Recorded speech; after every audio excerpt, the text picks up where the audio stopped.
Syederalon Jembatan Loskala merupakan salah satu sarana utama untuk memasuki kota Lok Semawe melalui jalan di pinggir pantai.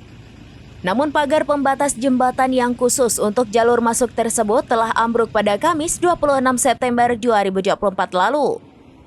Sehingga untuk keamanan pelintas, jembatan untuk jalur masuk tersebut pun harus ditutup total.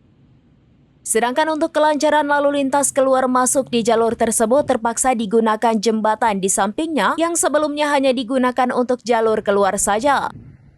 Tapi meski jembatan telah rusak sejak tahun 2024 sampai saat ini belum diperbaiki.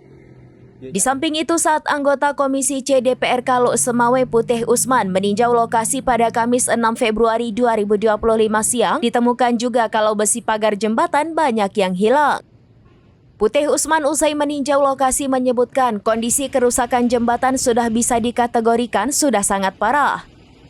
Diuraikan lintasan ini merupakan jalan 2 jalur, namun karena satu jembatan sudah rusak, maka hanya bisa digunakan 1 jalur saja.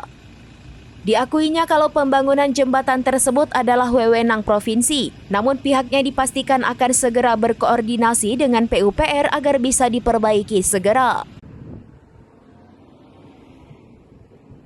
Ya kita pantau, cuma sekarang ini dalam arti memang boleh kita bilang lah udah parah emang. Dalam arti udah parah. Kebiasaan memang 2 jalur juga nih masuk ke kota Lok Semawe. Sekarang karena ini udah roboh, sekarang difungsikan satu arah aja. Kebetulan di belakang kita saya lihat nih ada pemasangan pipa sekarang di sebelah kanan itu. Kebetulan sekarang makin sempit aja.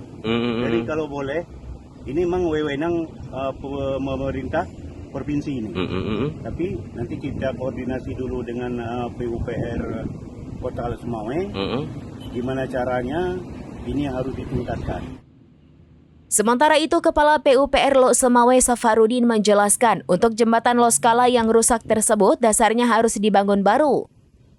Jadi ia memastikan kalau pada tahun 2025 ini belum tersedia dana untuk membangun jembatan Loskala.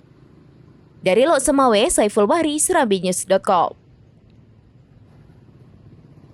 Download Tribun X sekarang, menghadirkan lokal menjadi Indonesia.